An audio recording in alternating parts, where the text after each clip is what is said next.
Let us construct a memory of a time before the light. Picture an environment obsessed with lineage and material splendor. Think of a figure who does not simply wear clothing, but moves enveloped in garments imported at immense cost from the furthest borders of the known world. When this individual walked the narrow pathways of the city, all activity ceased. So rare, so impossibly distinct was his fragrance that the people of Makkah Mukarramah would traverse that same corridor hours later, inhale the lingering air, and declare with absolute certainty, Mus'ab ibn Umair has passed through here. Welcome to Islamic Story Lens. Today we step back to witness the definitive narrative of total transformation, an authentic account from the earliest and most trusted pages of Islamic history, the story of the most privileged youth who deliberately discarded a fortune that would dwarf modern billions for the sake of al-Haq, the ultimate truth. His name was Mus'ab ibn Umair radiyallahu an. History records him as the apex of grace, the most favored, the most intensely adored scion of Quraysh in Mecca. His mother, Khunas bint Malik, possessed intimidating authority and colossal wealth. Her devotion to her son was all-consuming. She sourced his sandals from the master artisans of Hadramaut. She prepared cuisine beyond the dreams of the desert tribes. The high society of Quraysh held its breath whenever he appeared. The young men of the city meticulously imitated his every mannerism and style. He had the material universe firmly secured in his grasp. Yet beneath the layers of silk and incomparable fragrance lay a profound, searching intellect. Mus'ab was pursuing a purpose that gold could not purchase. Then one day, reports began to circulate through the gatherings of Quraysh. A man named Muhammad sallallahu alayhi wasallam was proclaiming a divine message. He spoke of at-Tawheed, the absolute uncompromising oneness of Allah, of justice between the powerful and the oppressed, and of an ultimate accountability before the Creator. The aristocracy of Mecca were outraged. They strictly commanded their children to stay far from this gathering. But for Mus'ab, the prohibition only inflamed a deep, uncontrollable need to know. The Prophet sallallahu alaihi wasallam and his small, vulnerable circle of followers were operating in complete secrecy. They gathered at the base of the hill of As-Safar in a secluded structure that history remembers as Daru al-Arqam, the house of a young companion named al-Arqam ibn Abi al-Arqam. To enter that space meant risking everything. For a high-born noble of Quraysh, it was a social death sentence. Using the cover of profound darkness, the most envied youth in Mecca moved through the back alleyways of the city. He abandoned the luxurious gatherings. He abandoned the perfumed company of the elite. He came to the door of Daru al-Arqam and knocked gently. Within, there were no displays of opulence, no servants, no silk, just humble men, the oppressed, the freed slaves, and the outcasts of society. And sitting in their center was Rasulullahi sallallahu alayhi wasallam. Mus'ab took his place, and immediately the Prophet sallallahu alayhi wasallam began to convey the ayat, the verses of al-Qur'an al-Karim. For the young man, the connection was instant and total. The recitation was the truth he had spent his entire rich life searching for. The hollow foundation of his privileged existence crumbled to dust. Before he even departed that secret house, Mus'ab extended his hand, took the Shahada, and pledged his complete and unbreakable loyalty to the message of Allah. But a terrifying reality closed in on him immediately. His mother, Khunas bint Malik, was not a force to be crossed lightly. She held the power to destroy him utterly. For the first time in his life, Mus'ab was forced into a painful concealment. He masked his faith. He continued to slip away in secret to sit with the Prophet sallallahu alaihi wasallam, absorbing the verses of al-Qur'an, constructing an unbreakable spiritual foundation one sitting at a time. Yet in the sealed, watchful society of Mecca, no secret survives forever. One day, Uthman ibn Talha was moving through the city when he witnessed a sight that stopped him cold. Mus'ab ibn Umair, the icon of luxury, the scented prince of Quraysh, standing in isolated prayer, bowing and prostrating in the unmistakable manner of Muhammad sallallahu alaihi wasallam. Uthman wasted no time. He raced to the mother of Mus'ab and delivered his devastating report. Khunas bint Malik erupted in fury. She summoned her son immediately. She expected complete submission and denial. But Mus'ab stood before her, and the soft, pampered youth she had known was gone. He met her furious gaze with total calm and began to recite the verses of al-Qur'an to her, inviting his own mother toward the light. Ibn Sa'd records that he spoke to her with patience and gentleness, appealing to her reason. She could not respond to his arguments, so she moved to strike him physically. But Mus'ab, with quiet authority, warned her that if she called any man to restrain him, he would be forced to defend himself, and he did not wish to harm anyone she sent. She paused, but she would not yield. She determined that if she could not drive the faith from his mind, she would crush it through confinement and suffering. She ordered her son to be bound and locked within their massive estate. The most privileged body in Mecca was placed in chains. Food was withheld. The Prince of Silk and Fragrance was left in total isolation and darkness. Time passed. The physical transformation of Mus'ab was catastrophic. His skin cracked, his frame wasted from the severity of his deprivation. But his yaqeen, his certainty, only refined itself into something harder than iron. Finally, an opportunity arose. A small group of believers were secretly preparing to make hijrah to al-Habasha, to the just and powerful Christian king, Najashi, who would shelter the Muslims. With assistance from those who pitied him, Mus'ab broke free of his chains. He escaped from his mother's prison. He left behind his colossal, multi-generational inheritance without a single look backward. The Prince of Mecca boarded a vessel heading toward Africa, penniless, starved, and radiating a certainty that no dungeon had been able to extinguish. Years elapsed. When changes in the political landscape of Mecca permitted it, Mus'ab eventually returned from the land of al-Habasha. His mother made one final attempt to imprison him again, but Mus'ab swore before her with an intensity she had never seen that he would not be restrained again by anyone for anything in this world. She looked into the eyes of her son and understood, with the finality of a closing door, that the boy she had raised was truly, permanently gone. She looked at him and declared, "Idhhab li shatnik, falestu lek bi Go about your affairs, I am no longer your mother." Mus'ab looked at the woman who had once been his entire world. Classical sources record that tears fell down his face. He said to her, with pity filling every word, "Ya Ummah, inni laki nasih, wa inni biki la shafiq." "O my mother, I advise you sincerely, and I am tender in my concern for you. Testify that there is no God but Allah, and that Muhammad is his messenger." She refused him absolutely, and she cast him out into the streets, a man without home, without tribe, without wealth. Sometime later, the Prophet sallallahu alaihi wasallam was sitting with his companions when Mus'ab passed by them.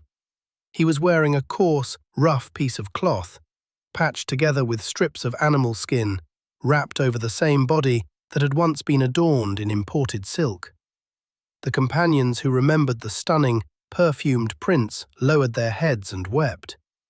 But Rasulullah sallallahu alaihi wasallam looked at him with immense, undisguised pride.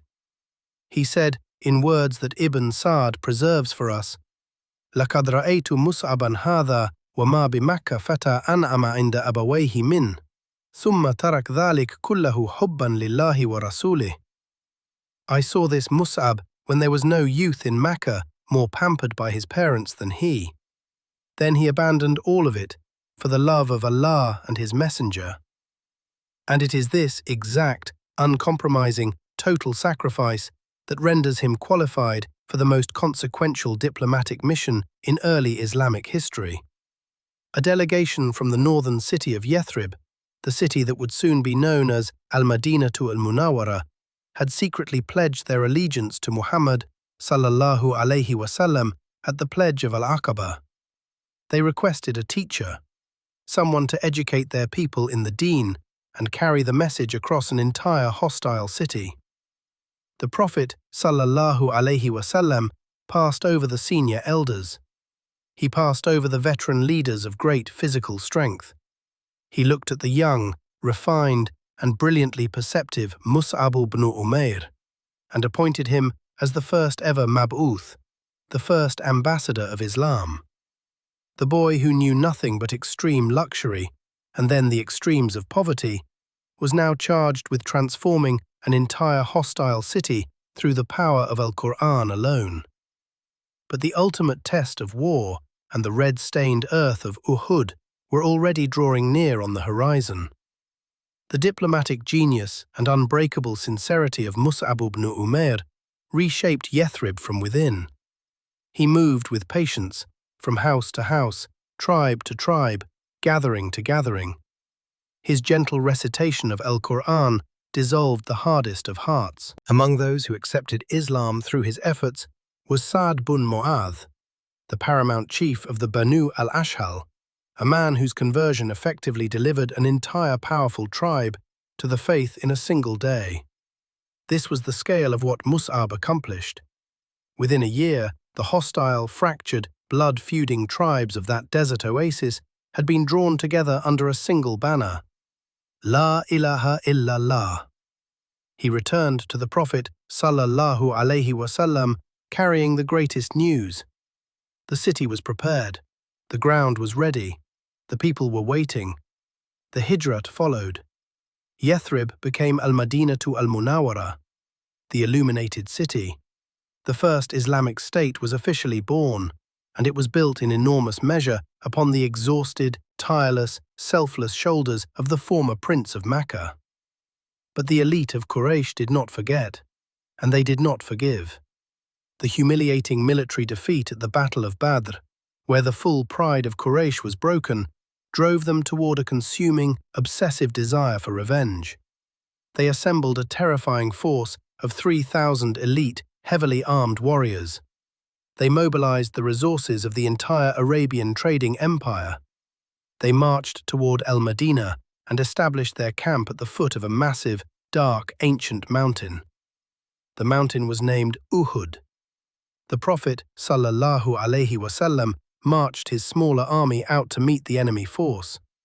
As the two armies aligned themselves on the valley floor below Uhud, one critical military decision towered above all others. In the warfare of that era, the liwa, the military standard, the supreme banner of the army, was the absolute psychological center of the entire battle. As long as the flag stood upright in the hands of its bearer, the army fought with conviction. If the flag fell to the earth, collapse and rout followed within moments. The standard-bearer was therefore marked for death above all other soldiers, because every enemy fighter on the field would direct themselves toward him. The Prophet sallallahu alaihi wasallam surveyed his ranks. He looked past the veteran battlefield commanders. He looked past the physically formidable warriors in heavy armor. He called forward Mus'ab ibn Umair. He placed the al-Liwa, the supreme banner of the Islamic army, into the hands of the youth who had surrendered everything for the sake of Allah. Mus'ab received the heavy wooden pole with both hands. He wore no iron plating. His clothing was simple, but his face was set like the face of the mountain behind him. He drove the base of the banner into the ground and stood before it, declaring wordlessly that he would die before it touched the earth. The battle erupted. The clash of iron, the thunder of hooves, and the roar of thousands of men sent sound cascading off the rocky slopes of Uhud like waves. Initially, the Muslims pressed forward with tremendous force, shattering and breaking through the enemy lines. The Qurayshi formation was on the edge of collapse. But then, disaster. A catastrophic strategic error by a group of archers abandoning their position left the Muslim flank completely and fatally exposed. The cavalry of Khalid ibn al-Walid, still fighting on the side of Quraysh that day, swept through the gap from behind with terrifying precision. Absolute, blinding chaos consumed the battlefield. Dust rose in thick walls from the valley floor. Men could no longer distinguish friend from enemy. And in the heart of this terrifying confusion, a rumor cut through the Muslim ranks like a poisoned blade. Rasulullah sallallahu alayhi wasallam has been killed. Panic set in. Lines dissolved. Men fled toward the mountain. But Mus'ab ibn Umair knew with total clarity exactly what he had to do. He understood that the enemy was desperately searching through the chaos for the Prophet sallallahu alayhi wasallam. To draw every eye and every sword toward himself and away from the messenger, Mus'ab raised the massive liwa as high as his arms could carry it. He stood completely exposed in the open, making himself the most visible, most deliberate target on the entire battlefield, and began to shout the takbir, Allahu Akbar, at the top of his lungs. An armored knight of Quraysh named Ibn Qamiyah locked his eyes on the flag and its bearer. He drove his horse through the chaos, cutting through the dust and the fallen bodies, and swung a heavy iron sword with devastating force. The blow was catastrophic. It severed the right hand of Mus'ab entirely, but the man who had survived the dungeons of his mother's estate, who had endured chains and starvation and exile, did not retreat. As his right hand and all its blood fell to the red sand of Uhud, Mus'ab caught the falling liwa with his left hand. He raised it back into the sky, and with what breath remained in his body, he recited the verse of the Quran, وَمَا مُحَمَّدٌ إِلَّا رَسُولٌ قَدْ خَلَتْ مِنْ قَبْلِهِ الرُّسُلُ. And Muhammad is not but a messenger. Other messengers have passed on before him. Surah Ali Imran, al-ayati 144. Ibn Qamiyah struck again. The sword removed his left hand at the forearm. Mus'ab was bleeding from both arms. He had no hands remaining to grip the pole.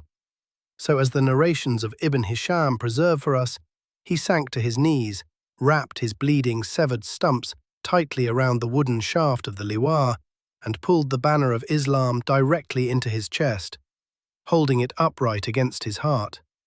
He continued to recite, his eyes fixed on death approaching him across the field of Uhud.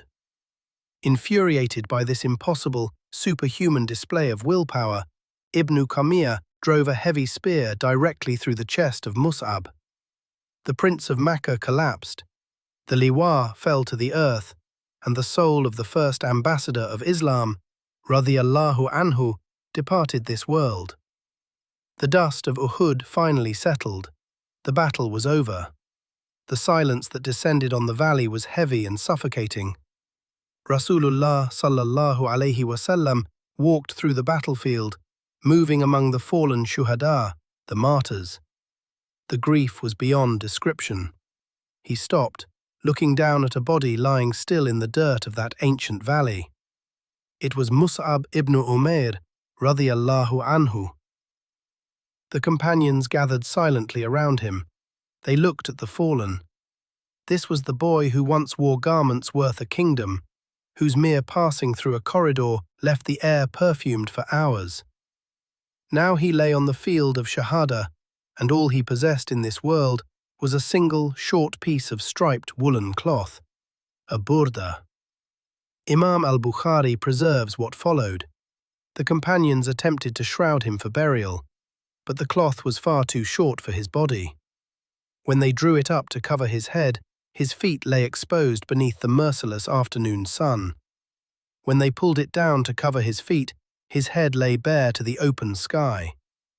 The men who had known him in his billionaire years in Mecca, who had seen his sandals of Hadrami leather, his silks from the borders of the world, completely broke down. They wept uncontrollably at the sheer, absolute poverty of his shahada. Rasulullah sallallahu alayhi wasallam looked at the short cloth. With eyes full of tears, he gently instructed them, "Ij'alu thawba mimma yali ra'sa, waj'alu ala rijlayhi al-idkhir." Cover his head with the cloth and place al-idkhir over his feet.